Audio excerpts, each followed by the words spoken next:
We're going to continue on in this theme right now, and we're going to shift to the discussion and the comment by Kanye West, because the recent rise in public awareness of this individual, Kanye, and his statement about blacks not voting Democrat, I'm going to say is notable.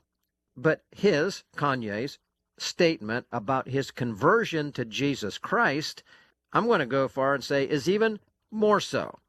Now, in a recent interview, Kanye West also described himself as an instrument of God to help, in his words, to spread the gospel of Jesus Christ. And this is what he said. I want to quote it. He said this, quote, "Now that I'm in service to Christ, my job is to spread the gospel, to let people know what Jesus has done for me. I've spread a lot of things.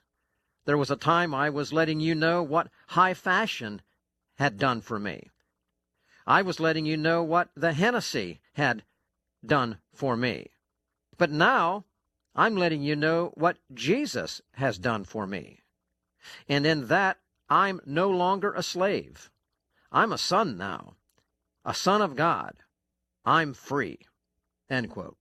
So in this segment, we want to comment on Kanye's statement, what he's saying, what he's now doing, and how we should respond to him and what he is saying. And I want to go to you, Joe Green. You are a pastor. I don't know if you've ever met Kanye or not, but his statements about Democrats, and we just went over that with Vince, is significant, but it doesn't hold a candle to what he's saying about being a son of God. And it has nothing to do with the color of his skin, because even though Kanye is black and he's able to say some of these politically directed things relative to our divided culture, as Vince did in the last segment, and I'm going to say most white Americans couldn't say what he's saying, I'm going to say that his statements about conversion to Christ, anyone who knows Christ is going to say just what he said. And whether they are whatever color, it means nothing. They may get equal pushback, but I want to ask you, as a pastor, you're pastoring a blended congregation. You're in Harrisburg, Pennsylvania. How are you responding to what Kanye is saying, both politically and particularly as to his conversion? And how are you advising your people to respond to him? Because this is rather significant. He's gotten a lot of attention. I think we ought to helping people to think about this. But how do you address this, Joe Green? Well, and it's great because we've had several conversations in our congregation and some of the other people that follow the ministry. So first, from a political perspective, I appreciate what he said, because what he says is be open-minded. Don't just be completely given over to one political party over another, because we know that identity politics is one of the tools that the enemy uses, especially the globalists use, in order to separate and divide us and to kind of put us in a box and make us like we're monolithic as black people, which we aren't at all. I always say we have to put principles and platforms over people and personalities, because what they do is they give us personalities that we like and we attach to, especially when they're black. And so we kind of lose focus on the actual principles and the policies, and especially the biblical principles.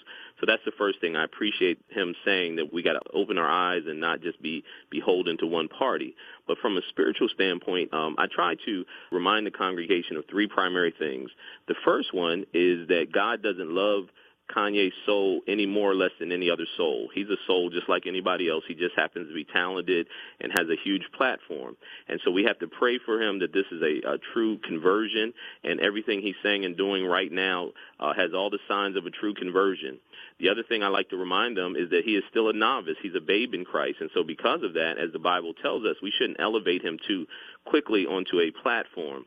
And that's the biggest danger, because of his wealth and his influence, and because he has open doors to go to like Joel Osteen's church or someplace like that.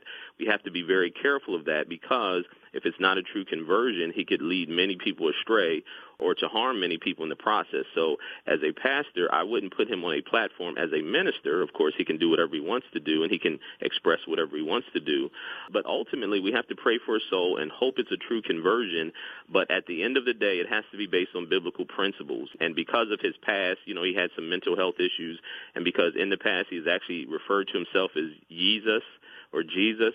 And so there should be a certain level of skepticism, but not pessimism, but just skepticism that this is a true conversion. We're seeing him mature before our eyes. We have to continue to pray for him, and that he has someone discipling him so that he doesn't fall astray. And, like I said, the Bible is very clear that if it's a novice, you shouldn't elevate them too fast in the ministry, because the threat is that they will fall. And if he falls, someone like him at that level, not only could many people be led astray, but it also can be a black eye in Christianity, because, like I do, Sam, when a famous pastor falls, a lot of people, they don't look at it as that person being a human falling, but they look at it as a, indictment against Christianity and the whole born-again experience.